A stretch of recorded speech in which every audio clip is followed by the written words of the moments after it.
Abra sua Bíblia no livro de Juízes.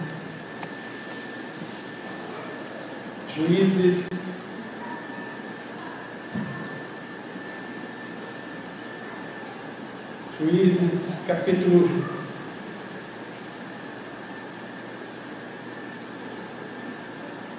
18, apenas o versículo 6.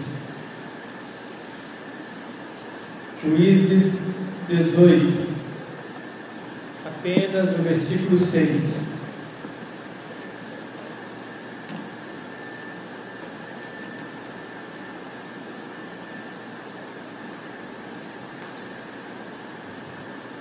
O tema é cuidado em viver uma vida cristã desapercebida. Temos que estar atentos para não sermos pegos desapercebidos. Aqui tem um exemplo de uma cidade chamada Laís. E essa cidade estava dentro do território que Deus tinha planejado para a nação de Israel. E os israelitas foram vigiar essa cidade, e diz que aquele povo estava desapercebido. Era um povo que não ligava muito, não se protegia, achava que nunca ia acontecer.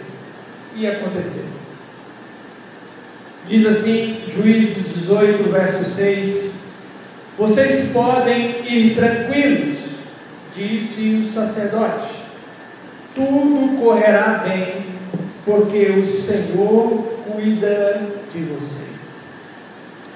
Senhor, muito obrigado, e que essa palavra, como falou o meu coração, não venha em momento algum, ó Deus, nos pegar desapercebidos, e que venhamos estar sóbrios e vigilantes, porque o nosso inimigo está ao nosso derredor, e ele espera o melhor momento para nos pegar e nos devorar.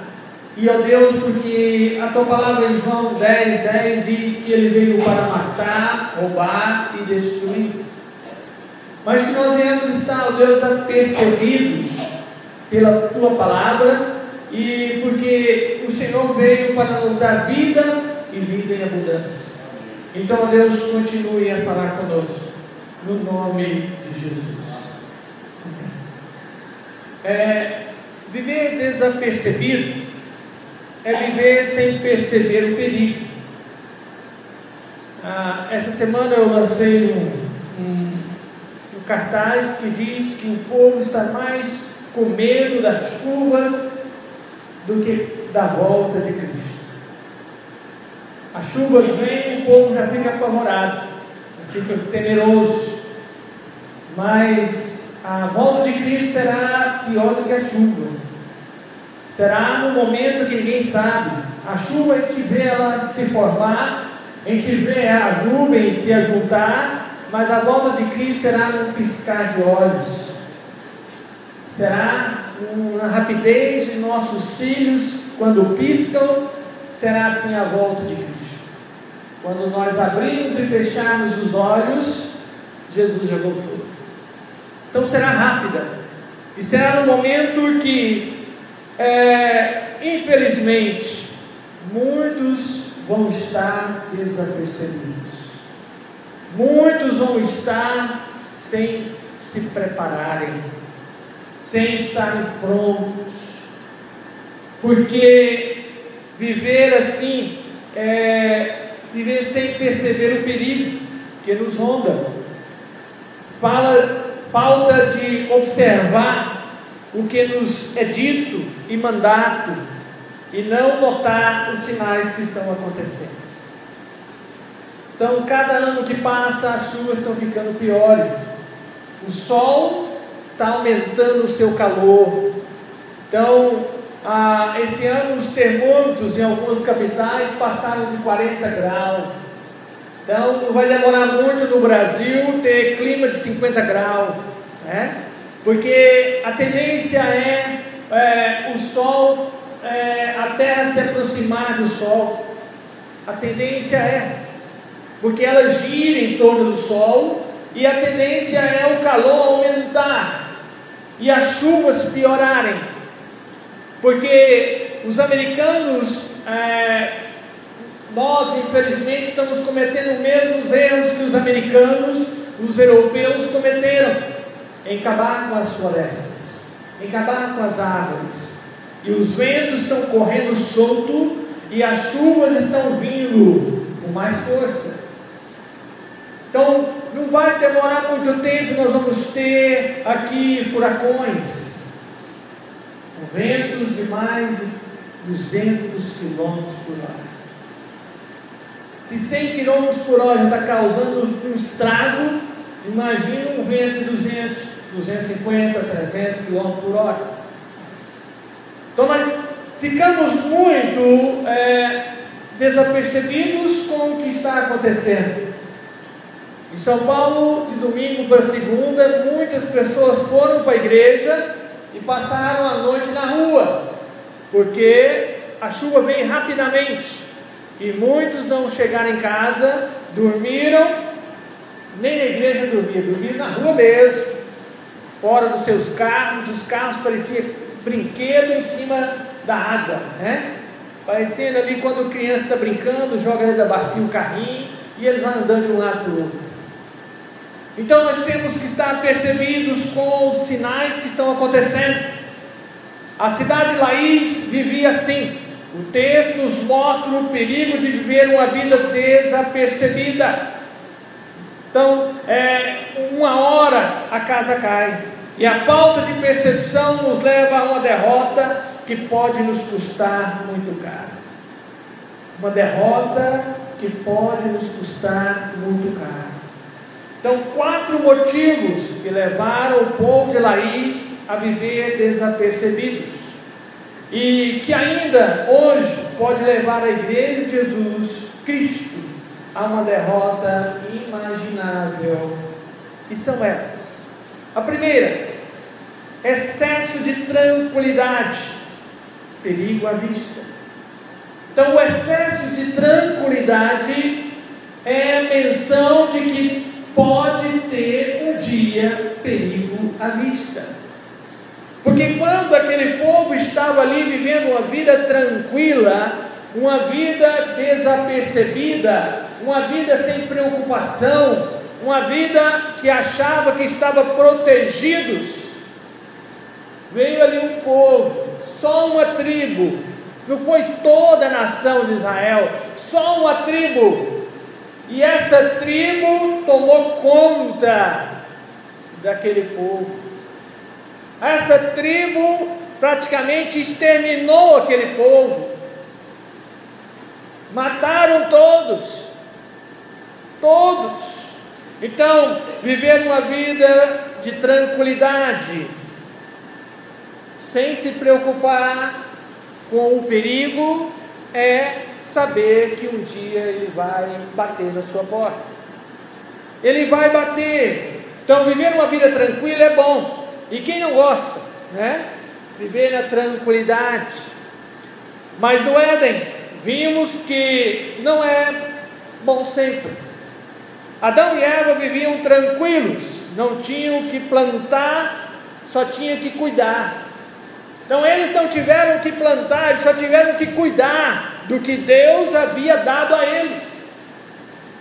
Estavam tranquilos, só cuidando ali, capinando, chegando na terrinha, no pé da planta, fazendo uma poda aqui, outra acolá. Então, é uma vida tranquila, perto de eles fazer todo o serviço. Mas naquele momento ali, eles foram e viveram desapercebidos tranquilamente. E a tentação veio. E a tentação vindo, eles não tinham pecado ainda, eles foram tentados e eles caíram em algo que eles não tinham ainda experimentado, que era derrota. Aquele casal não tinha experimentado derrota e eles não sabiam o que era. E o povo de Laís também estava assim.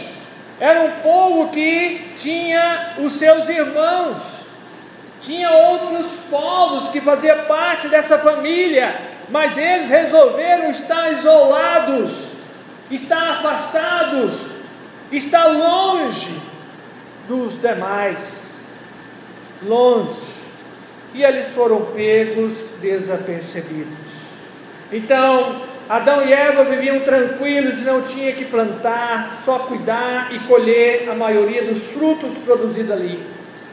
Mas em meio a esta tranquilidade constante, veio a tentação e eles deixaram consumar o pecado. Ser tentado não é pecado, consumar a tentação é pecado. Então, eu ser tentado, se eu não fizer, não cometi erro nenhum. Mas se eu fizer, eu pequei. Então, eles foram tentados. A serpente, que era o inimigo, falou com Eva e iludiu Eva com todo aquele deslumbre daquele fruto que era proibido. Falou: não é assim, você não vai morrer, você vai ser como Deus, você vai conhecer o bem e o mal. Você não quer ser assim? E ela estava sendo tentada, e ela poderia dizer: não, mas Deus falou não, eu não vou obedecer Deus. Mas a tentação teve maior influência na sua vida, porque eles estavam vivendo uma vida tranquila. Ter momentos de tranquilidade é bom, mas não devemos esquecer de vigiar, pois o exemplo do rei Davi no pecado com Betseba é um exemplo para nós. Era costume dos reis saírem às guerras, e Davi resolveu ficar em casa. Davi resolveu ficar tranquilo, acordar tarde, deslumbrar do seu palácio, sair na varanda do seu palácio, de sua casa. E foi no momento que ele saiu, ele foi tentado e ele consumou o pecado. E aquele pecado gerou uma consequência trágica na sua família, que ele colheu anos e mais anos por consequência daquele erro, daquele pecado. Então, ele tinha que ter ido à guerra, ele não tinha que estar tranquilo naqueles dias. Então, pedir tranquilidade é bom, mas cuidado com o que se promete ao pedir essa tranquilidade em meio à guerra. Foi o erro de Jefté.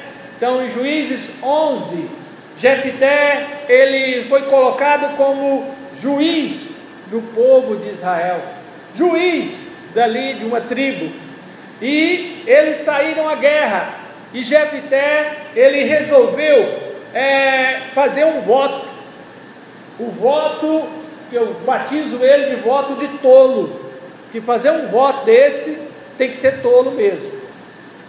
Ele fez um voto de que se o Senhor lhe desse vitória naquela batalha, o primeiro que aparecesse na porta da sua cidade, ou ali, ele sacrificaria ao Senhor.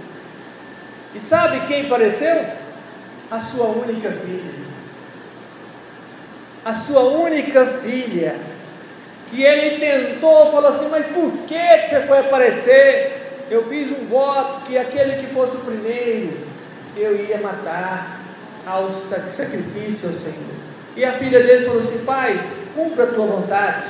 Você fez o voto, agora você tem que cumprir. Olha, ainda ajudou no erro, ainda faz gente só para ajudar, né? Está errado, só para a gente para ajudar, não faz gente para corrigir ele, não. E ele foi e matou a filha dele. Deus recebeu? Não. Quem recebeu foi o diabo. Deus não recebe isso. Então, temos que tomar cuidado com a tranquilidade, porque ela nos leva até mesmo a fazer votos impensáveis, votos que voto de tolo, como diz Provérbios. Ele não deveria ter cumprido esse voto. Esse ele tinha que descumprir, mas ele não ouviu, ele resolveu cumprir, o seu ego estava maior. e ele matou a sua vida. Segundo exemplo, excesso de descuido, perigo constante. Versos 9 e 10 mostra que este povo estava com excesso de descuido. Era um povo que estava despreocupado, era um povo que estava descuidado. Então eles não cuidavam, não tinha sentinelas nas portas da cidade, na entrada da cidade, não se via guarda, não se via. Então a cidade que o povo estava despreocupado, descuidado. Então uma pessoa descuidada não é pega de surpresa, quando ela é pega porque faltou cuidado. Então a pessoa que tem cuidado, ela não é pega de surpresa. A pessoa que não tem, ela é pega de surpresa. Uma hora que não estamos esperando, acontece. Não estamos esperando, acontece. Então foi assim com a nação de Israel. Deus avisou para eles terem cuidados de não se misturar com os povos vizinhos, e querer imitar os seus costumes e modo de viver. O descuido daquela época gerou problema até hoje. Até hoje lá está gerando problema lá entre Israel e os seus vizinhos. Isso é daquela época ainda. Deus falou para eles eliminar tudo, e diz aí que eles resolveram estar com alguns deles, e esses alguns deles naquele tempo não deu problema, mas depois, quando foi se multiplicando, gerou os problemas. Gerou ali os problemas. Josué 24:14, ali Josué vai dizer: portanto, preste obediência e serviço ao Senhor de modo sincero e fiel. Joguem fora os ídolos que foram adorados pelos pais de vocês, quando eles viviam para lá do rio Eufrates, no Egito. Sirvam somente ao Senhor. E o verso 15, que é muito conhecido, que é aquela frase que é muito conhecido: eu e a minha casa serviremos ao Senhor. Então escolhe, Josué falou, escolhe hoje quem vocês vão servir, porque eu e a minha casa vamos servir ao Senhor.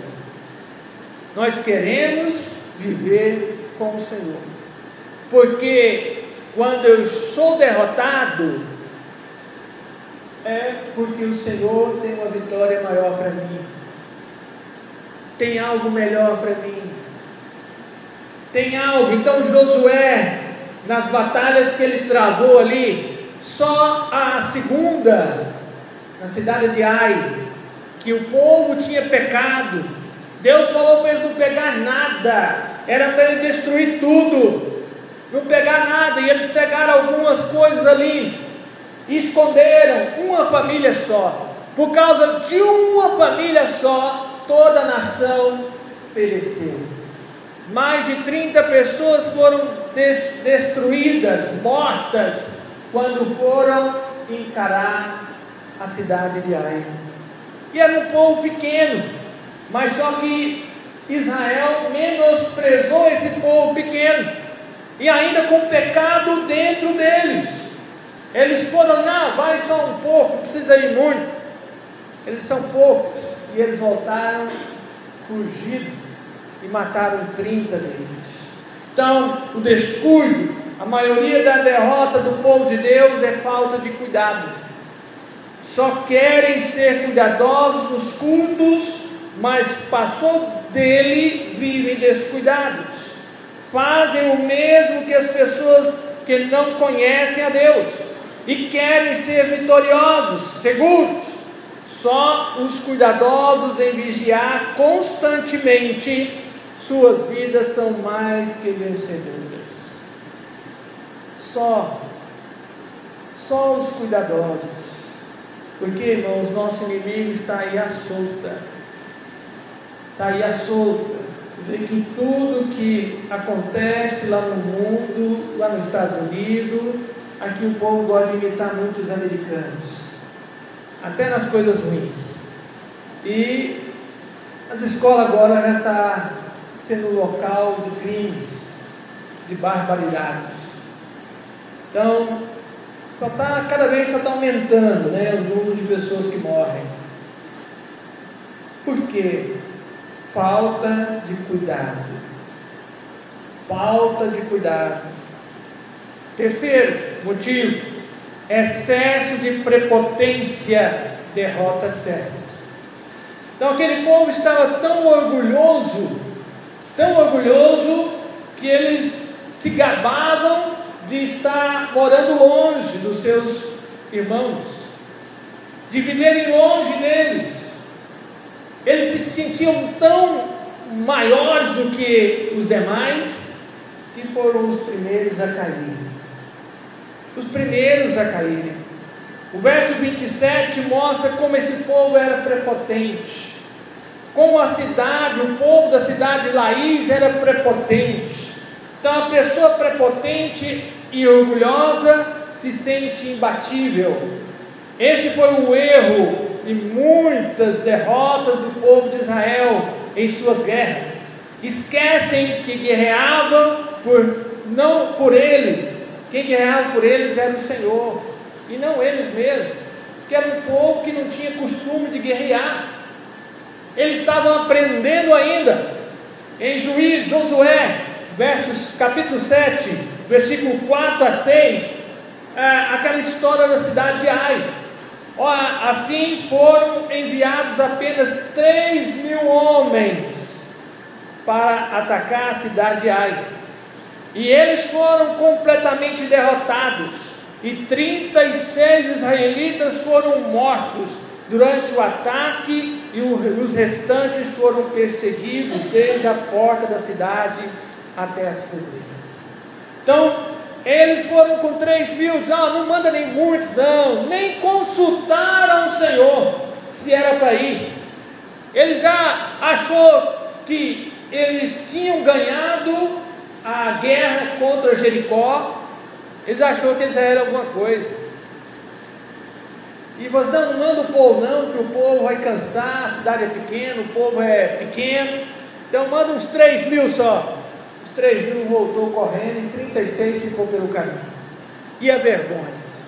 E Josué depois chorou diante do Senhor. E o Senhor falou: olha, manda o povo todos se santificar e ficar em pé. Agora eu vou tirar sorte por famílias. Aí tirou sorte e caiu na família de Judá. E tirou sorte na família de Judá e caiu na família daqueles que estavam com o pecado escondido. Uma família só fez a derrota da nação. Uma só. Então, irmãos, se nós não vigiarmos, uma só pessoa que é membro da igreja causa a derrota de uma igreja inteira. Poucas pessoas que querem viver com a vida prepotente, orgulhosa, é derrota na certa. Achar que já é melhor do que o outro, achar que já é mais espiritual que o outro, achar que está num nível maior do que o outro, é sinal de que a derrota vai ser certa. E a derrota é para todos, não é só para um. Então, prepotência na vida da igreja hoje é sinal certo de derrota. Não esquecemos jamais de quem luta por nós é o Senhor, e temos a nossa parte a fazer. Então quem luta as nossas guerras é o Senhor. Nós só temos que permanecer firmes no Senhor, nós só temos que estar confiantes no Senhor, nós só temos que crer que o Senhor está conosco. Crer que o Senhor está conosco. Nós temos a nossa parte, mas temos uma vida de comunhão a cumprir por amor a Ele. Uma vida de comunhão. E a quarta, última derrota: excesso de isolamento, presa fácil. Então eles estavam isolados dos seus irmãos. Se eles morassem mais perto, ou tinham comunhão com os seus irmãos, eles poderiam buscar ajuda e eles vinham socorrê-los. Mas eles queriam viver isolados de toda a família. Então a cidade de Laís viveu isolada e ela foi presa fácil. Quando os seus irmãos souberam, eles também já estavam perto também de serem engolidos. Irmãos, você viver um cristianismo isolado, né? Viver aí achando que o diabo não vai te pegar, que o diabo não vai te derrotar, que o diabo, você sozinho, você vai ser forte e vai conseguir vencê-lo. Cuidado, você pode estar se tornando uma presa fácil, viver uma vida cristã isolada. Quando aquele povo de Israel estava unidos com o Senhor, aquele povo era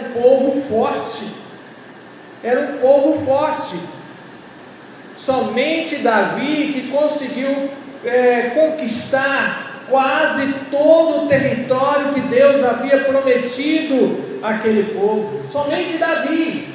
Os demais, eles tinham conquistas e tinham perdas,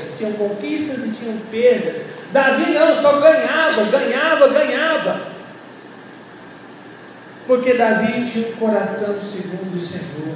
Ele errava, mas ele sabia se arrepender, ele sabia de buscar o perdão de Deus, sabia se comover com seus erros e se arrepender e buscar uma mudança.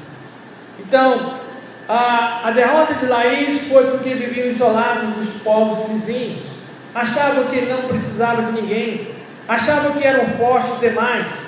Hoje, quantos na igreja não vivem assim? Acham que não precisam de ninguém e vivem isolados dos demais.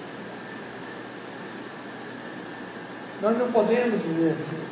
Um cristão isolado é um cristão fácil de cair, porque não tem ninguém para segurar na sua mão, perto dele ou dela. Não tem ninguém. E hoje, irmãos, o que a gente tem visto, né, é que esse isolamento tem até afetado a comunhão com o Senhor. Não podemos viver isolados, não podemos, né? Eu sempre aconselho os jovens, quando vocês estão juntos, não fiquem isolados, fiquem com o grupo, fiquem em comunhão. Quando estão namorando, não fiquem isolados, fiquem em comunhão com os demais, fiquem em comunhão. Os casais que ficaram isolados foram os casais que caíram, ou podem cair. Viver uma vida isolada da comunhão é viver uma vida fácil de cair. O isolamento nos leva a ser uma presa fácil, pois quando estamos unidos somos fortes, mas quando nos afastamos dos demais e ficamos sozinhos, somos presas fáceis.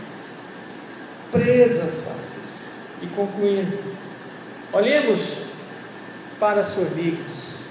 Você já parou para olhar para as formigas?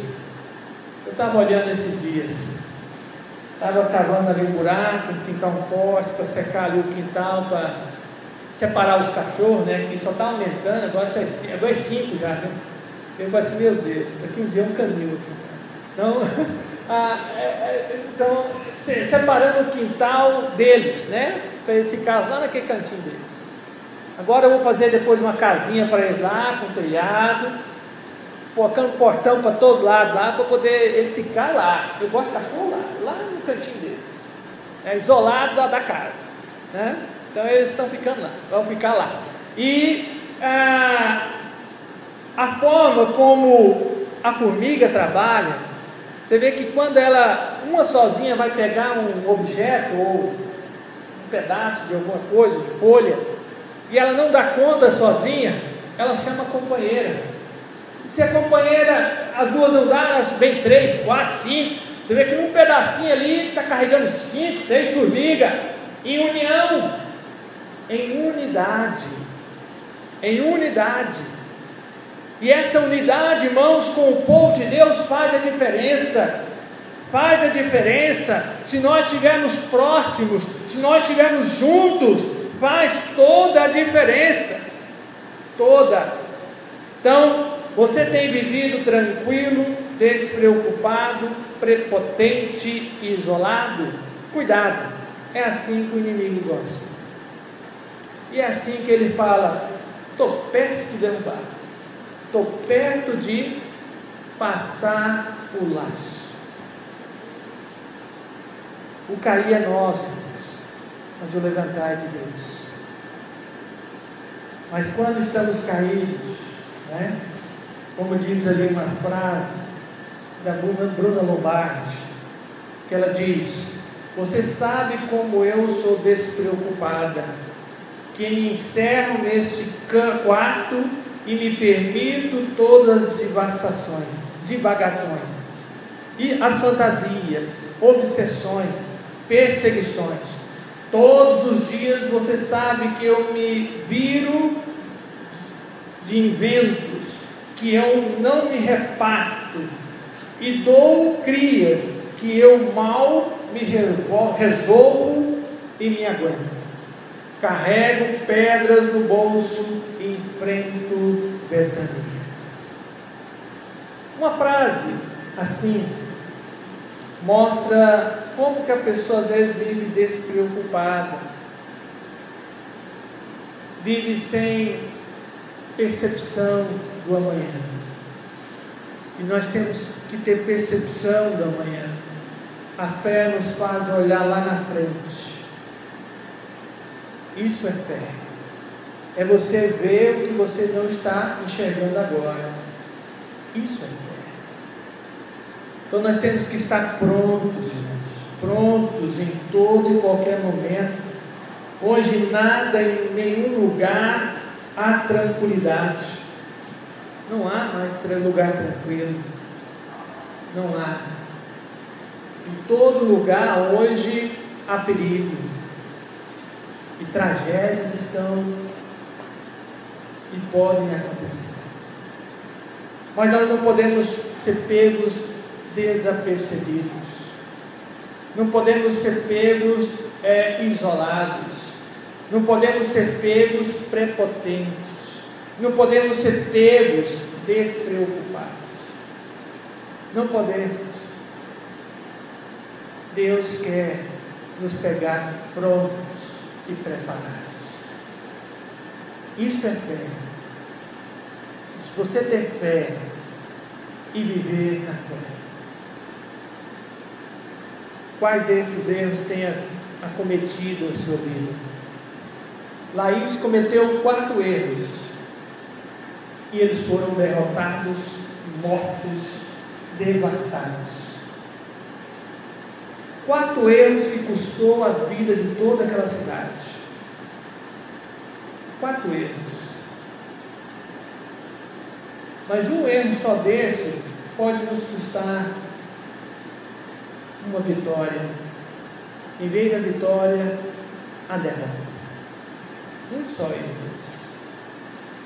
Curva a sua cabeça.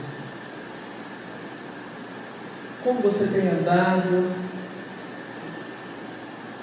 na sua vida espiritual? Como tem sido os seus momentos de orações? Como tem sido os seus momentos de meditações? Como tem sido os seus momentos de prática daquilo que você aprendeu? Eu tenho que ler a Bíblia, mas eu tenho que me identificar e me colocar aquilo que eu aprendi no meu viver.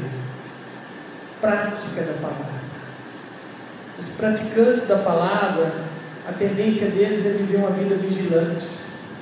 Se eles ficar desapercebidos e não vigiar, a tendência é cair. A tendência é cair. Mas você não quer viver uma vida como aquela cidade de Laís estava vivendo? Se algum desses erros o Senhor mostrou que é o seu erro e que Ele quer transformar isso na sua vida, que Ele quer mudar isso na sua vida, Se você quer, e Deus te mostrou algo, e quer que o Senhor mude isso, fique em pé onde você está. Você tem vivido uma vida tranquila, espiritualmente? Tem vivido uma vida desapegada ou desapercebida espiritualmente? Tem vivido uma vida isolada espiritualmente? E tem vivido uma vida prepotente espiritualmente? Então, se você sente, peça ao Senhor: Senhor, eu não quero mais viver assim. Eu quero que o Senhor me torne uma pessoa que esteja atento, esteja preparada, esteja pronta para o que pode acontecer. Pode acontecer. Porque nós, irmãos, por nós não estamos preparados em momento algum. Momento algum. É quando acontece um fato ruim, nós já logo decaímos. Mas o Senhor, Ele olha por nós. E como diz o sacerdote, o Senhor é quem cuida de nós. Ele é quem cuida. Mas Ele quer que nós estejamos atentos, estejamos percebidos, estejamos prontos, porque nele a vitória é certa. Em nós a derrota é certa. Como queremos viver? Vamos orar. Senhor Deus amado, no nome de Jesus, não sejamos pegos como a cidade de Laís foi pega, um povo desapercebido, um povo que não está preocupado, um povo que não estava, ó Deus, preparado, um povo que não estava pronto, e foram devastados e derrotados. Senhor, que a tua igreja não venha viver assim, mas que ela venha viver, ó Deus, por fé, que ela venha viver por amor, que ela venha viver por união, que ela venha viver, ó Deus, vivendo, ó Pai, dando a mão ao seu próximo e não negando. Senhor, que o Senhor tenha misericórdia e nos prepara, ó Deus, para encontrar com o Senhor. Nos prepara, ó Deus, para aquele dia que o Senhor virá. Ó Deus, será um dia que nós não sabemos, mas pode ser a qualquer momento e será rápido. Então que o Senhor Deus venha estar, ó Deus, nos preparando, e que nós venhamos receber esse preparo e aceitar, ó Deus, a mudança que o Senhor quer fazer em nossas vidas e em nossos comportamentos. Que o Senhor tenha misericórdia de nós. Assim oramos no nome de Jesus. Se você tem